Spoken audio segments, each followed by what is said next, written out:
trying to see a celebrity's picture, chatting with random people, access to porn, all of these things becomes like an interesting thing to do first, right? So I think what you are observing right now is most people are using AI for stupid stuff. Stupid in a very unique way, but it's a thing, it's a toy right now. Top of my stuff. Yeah. मेरा ये email draft check कर दो. Actually, how many of you have shared confidential company information on GPT to get a grammatical mistake corrected? Please correct your hand. Okay, good. So I think we are living in a world where we are still figuring out what to do with this toy, right? How many of you use GPT at least 15 times a day? Okay, that's crazy. Now what is happening is very few people are realizing the real impact of what it can do in their life. So it's almost creating a species. Humanity getting split into, first it was internet and non-internet, smartphone, non-smartphone, and then there is this AI species, but the problem of AI species can actually have an exponential curve to it, right? Now, the scary part of that is, I don't know if they can keep up with the rate of change that AI is going through, because you don't know what anymore that you are supposed to do, learn, or tell your kids what you should study, because it is changing and evolving so fast, right? It doesn't have an end. Form ke sath ban gaya, ab ye theek hai, right? Like the updates are just almost on a daily basis. And the hyper-competition and hyper-capital being put into it is causing the world to go through this. So I think the right way to think about this is AI is a lot more like electricity than internet.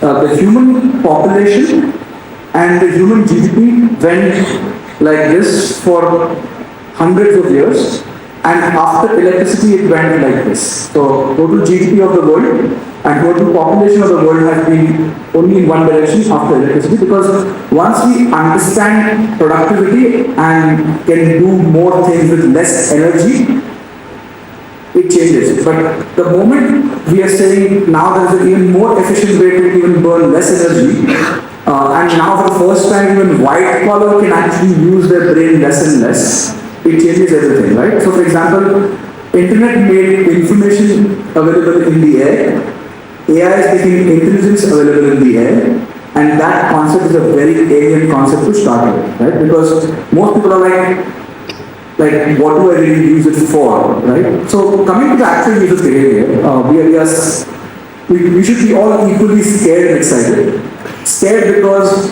if we do not all become AI first, we may not be able to compete in the world that is there in the future, right? It's not an option. All the people who say, oh, I'm not very good with tech, I'm very scared of them. Scared for them. Because they may not be able to compete in the time ahead. But when it comes to looking at, this is the younger population, right? I often say this, that every house in India has a chief technology officer.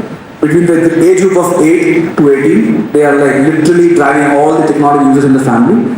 And more importantly, their behavior is something that you have to watch out for, because they are literally being raised by AI and not their parents, right? And that's something that you will wonder that what does it mean, because they are asking unlimited questions.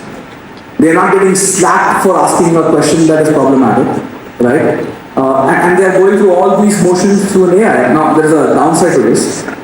AI doesn't tell you you are stupid, and AI doesn't tell you that this is not something you should do. It just tries to be nice all the time, because the algorithm is designed to only... That's what I was going to ask you. Like, is that there are two parts of that, two downsides of this.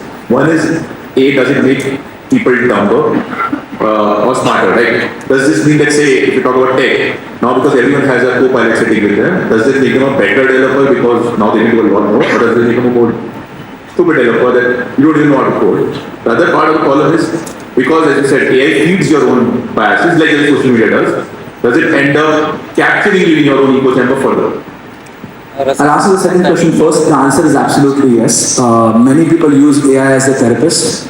Unlike a real therapist who will actually tell you sometimes that is not correct what you're thinking and correct you, this one will just kind of be nice to you, because nobody wants to see a screenshot where you are getting screamed at by the AI, right? Like, that's not going to happen.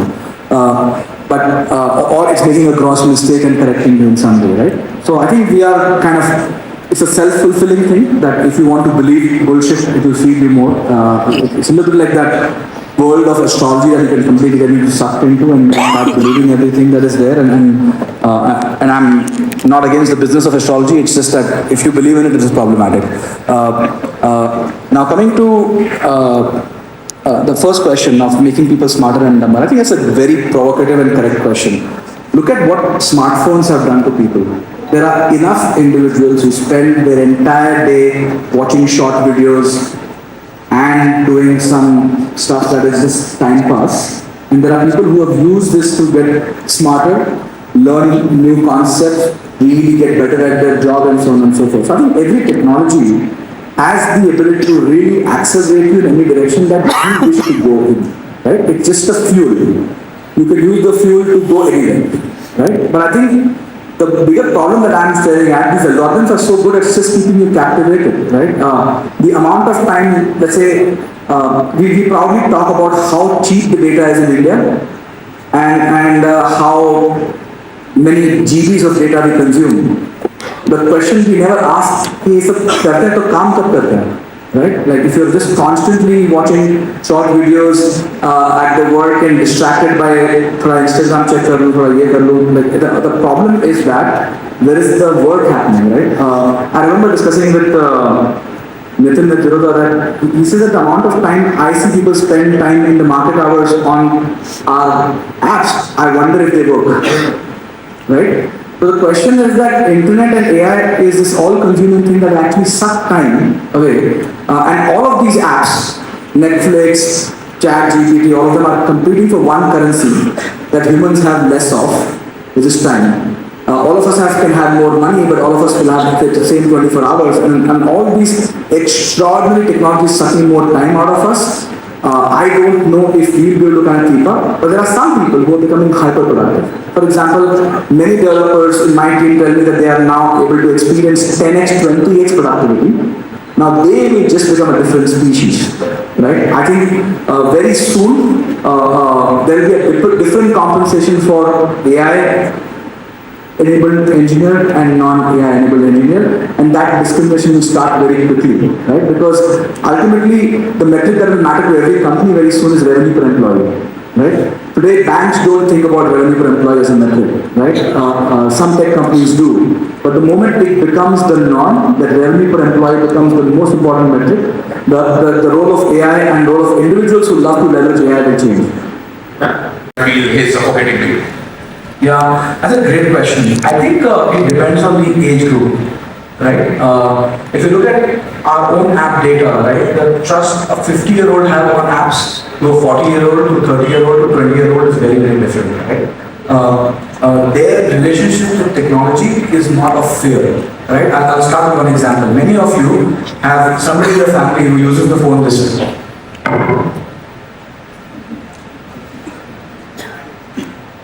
And many of you use it this way. If you see the person who's using it with one finger, they're actually scared. You could galatly the one, right? Now those cohorts are going to behave very differently when it comes to technology and trust, right? Actually, let me ask this question: how many of you trust AI more than your friend when it comes to advice? Okay, 5, 6. How many of you think that AI is smarter than your friends? So, I think what is going to happen, we are carrying a 300 IQ pet in our pocket right now that is going through the stage of infancy to teenage to adulthood very quickly. And very soon it is also likely to make us feel like a kid and not as smart. So I think it's about how do we leverage this versus that. So I think the trust is a function of who do I rely on. Right now we are feeling that can I fully trust it. But I think very soon data will come out. Let's take an example of sports. Today, most high IQ sports are just entertainment and not high IQ anymore because any basic computer algorithm can beat you in any of the sports.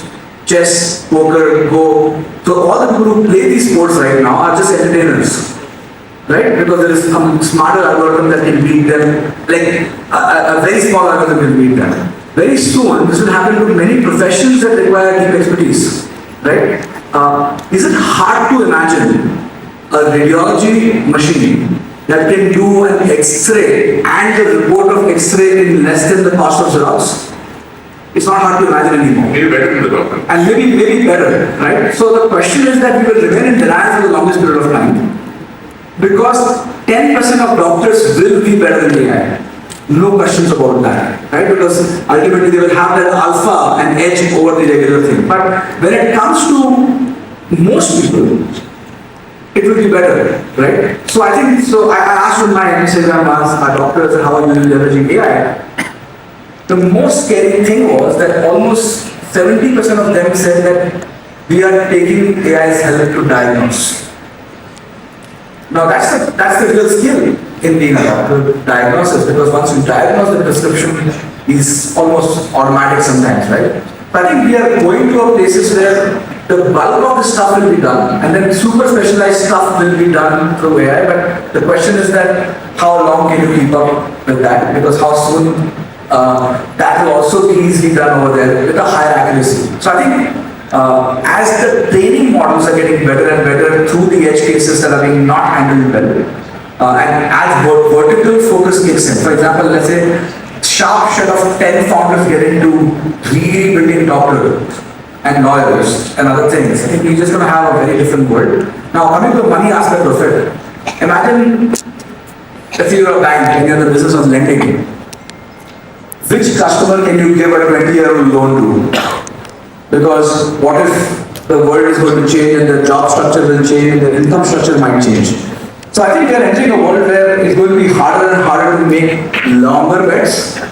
Shelf life to each business is shrinking every decade, right? The total shelf life of public listed companies is shrinking. It's going to shrink even further, right? Even the biggest monster companies are not safe. Right? Forget about the smaller companies. And your company, my company is going to be in always this existential mode. So the good news is people who love chaos are going to love this period of time.